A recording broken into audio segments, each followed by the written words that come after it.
Hello, this is Jennifer McGuire. I really love the look of a stamped image that's been colored and then an inked background behind it. Now this is achieved through masking. However, sometimes cutting a mask of a stamped image is tricky or takes too long. So I have three simple techniques for you today that are great for masking those kind of images.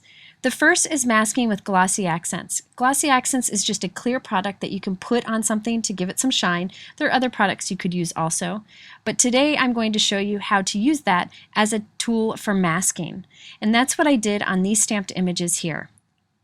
So I stamped these mama elephant pandas, I just think they're absolutely adorable, onto some white cardstock that I have cut down with an Avriel frame that's got some faux stitching on the edge. And I'm just coloring these guys with some Copic markers, just added touches of coloring and stamped some hearts and colored those also. Now you'll notice I have put some tape around the edge of my die cut piece here to mask off the edge so that we can ink over this.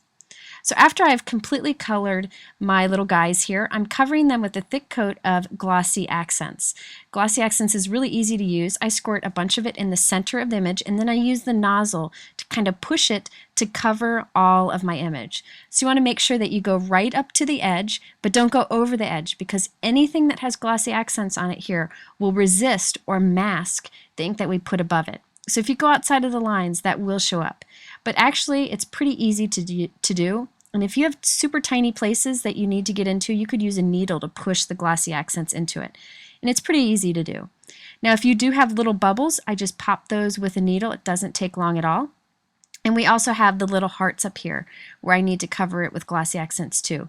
Basically, you put Glossy Accents over anything that you want to resist the ink.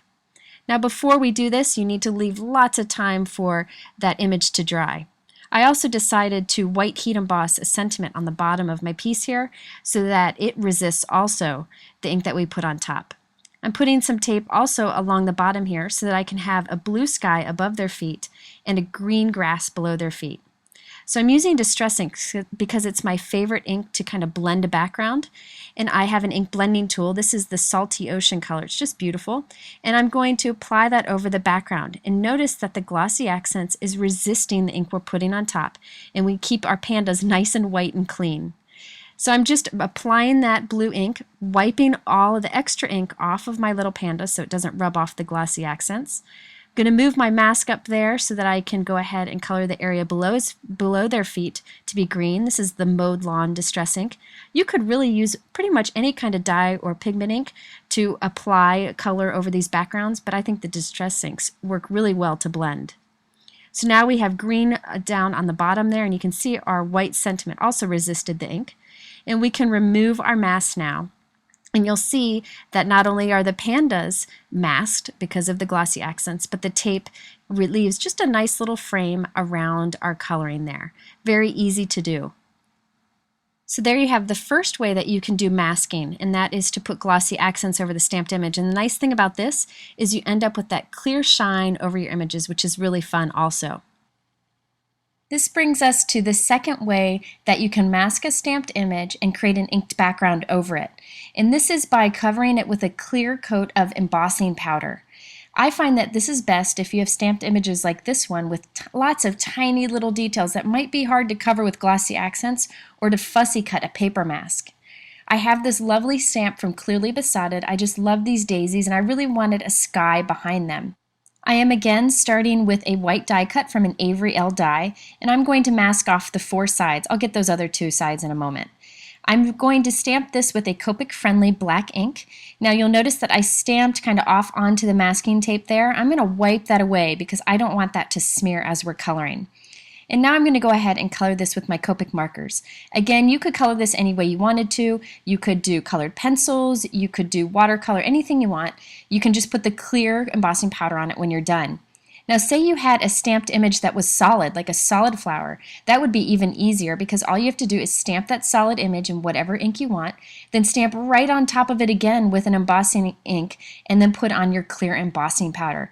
So really there are many ways you can put the clear embossing powder on top of this. Today I'm going to be using an embossing pen. This is the Versamark pen, and it puts down a clear sticky ink just like a Versamark ink pad. So it's really easy to go into these tight little places and quickly put a clear coating of ink on top of it. And then we can go in with our clear embossing powder on top of that. Now I'm just doing small sections of the flower at once, but you could by all means go in and color the entire flower or the entire image with the embossing pen and then put on the clear powder. I just wanted you to be able to see that shine in the areas where I put the powder. If after you did your clear embossing you seem to think that there might be little cracks or crevices where ink could get through, like if your clear embossing doesn't look very smooth, you could go in and do another layer of clear embossing on top of that. But I seem to find that this worked fine with one coat of clear embossing powder, but it does depend on the powder that you use. I'm using Hero Arts Clear here. So after a few minutes, I'll have a clear coating of clear embossing powder on top of all of my flowers, completely protecting it and masking it from the ink we're about to put on top of it. Again, I think this technique is best when you have a super detailed image like these flowers that would be hard to cover with a clear coat of Glossy Accents or hard to cut a mask for. So now that all of my flowers are completely covered, it's time to do our inked background. So I need to put my mask on the other two sides here. I'm just going to use painter's tape this time. You can use any kind of tape here, even washi tape works. And this will give me a nice defined edge. Now I'm coming in once again with Distress Ink and my ink blending tool. And this time I'm putting down Tumbled Glass. That's a very soft sky color. And so you can do a light background this way. However, I decided I wanted it to be a little more intense, so I'm coming in with the Salty Ocean Blue Distress Ink color once again. Now you could mist over this, you could do maybe a wash of watercolor over this. There are many things you can do, and that clear embossing will resist whatever you put on top, masking the flowers underneath.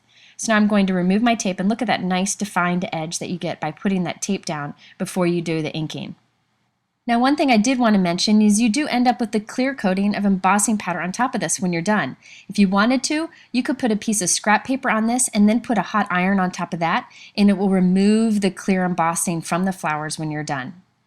Okay, so now we're on to the third method that I wanted to share today, and that is masking with rubber cement. And to be honest with you, I think this is the one that I like the most. I think it's so awesome, and you end up with a matte finish. It's like nothing was ever there. You don't have that clear coating on it. So that's what I did here for this little girl. I covered her with rubber cement and then did a fun inked background on top of it to create a night sky. This adorable little girl image is from this My Favorite Things stamp set. And I am once again going to stamp it onto an Avery Elle white die cut, and I have again masked the four sides so we have a nice defined edge. Once again, I'm going to be using Copic markers to color it. Now this little girl took me quite some time to color. Sometimes I think it's fun and therapeutic to spend that time coloring, but I don't want to mess her up, so I need to be sure to mask her in a way that I can be sure I don't do any damage to her. Now, I could do a fussy cut paper mask, but we're going to put lots of spray on top of this, and the spray would probably damage that mask, and I would risk it like seeping through that paper mask. So today I wanted to try rubber cement on top. Now you could get a masking fluid. There are products out there like that, but most of us have rubber cement at home or can easily get it even at the grocery store. So that's what I'm going to use today. This is what the liquid masking product looks like here on the right. This is a little bit harder to find, but it does work super well too, and I know a lot of artists use it. For this technique, you would use these products the same, so you could follow the same steps that I'm showing you here.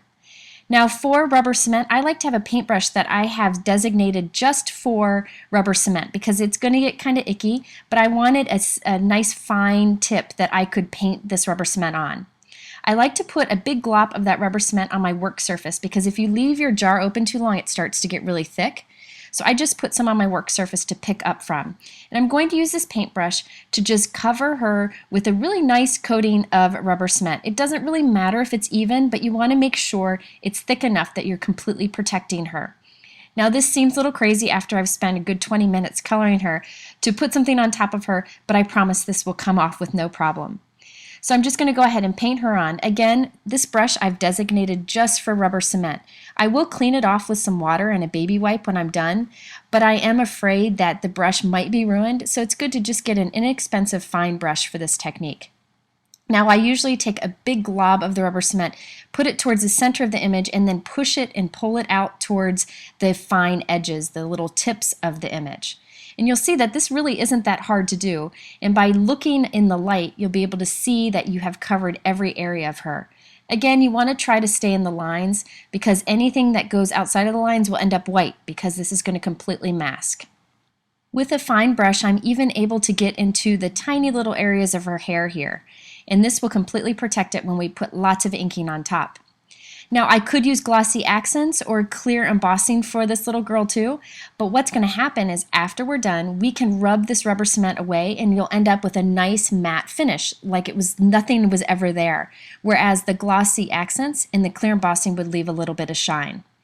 So after you've let her dry for a while, she's got to be completely dry, it's time to come in and add some ink. Now she's going to look blue, it's okay, you'll see some of that color on her because that rubber cement will protect her. Putting lots of distress ink on here for a night sky. I used Salty Ocean and Seedless Preserves. And now I want to do some spray. I have this Hero Arts white spray. I love this stuff. And I'm just going to tap little droplets onto it. So I'm not actually spraying because I want to see little like stars, little dots, not a mist. So I'm putting this all over her, and look at my little girl's getting covered with splatter, but I promise it'll be okay. Now I'm coming in with flicks of a Perfect Pearl and water mix. I just put some Perfect Pearls, that pigment powder, into a mist bottle, and now I'm putting some drops of this on top. What's nice about this is that it gives a pearly water, and when it comes in contact with that distress ink background, it reacts and creates those cool stars. Now I'm coming in with some silver Hero Arts mist and adding droplets of that. You don't need to do all these layers, but I really wanted a lot of dimension to that night sky, and you can use any kind of products that you may have, any kind of mists. I just take the cap off and just flick it from the little tube, and it does these little droplets. Okay, so now I'm just going to kind of buff her off. While she's still wet, just kind of take a little bit of that ink off so that it doesn't sit on top, and then we're going to let this background completely dry.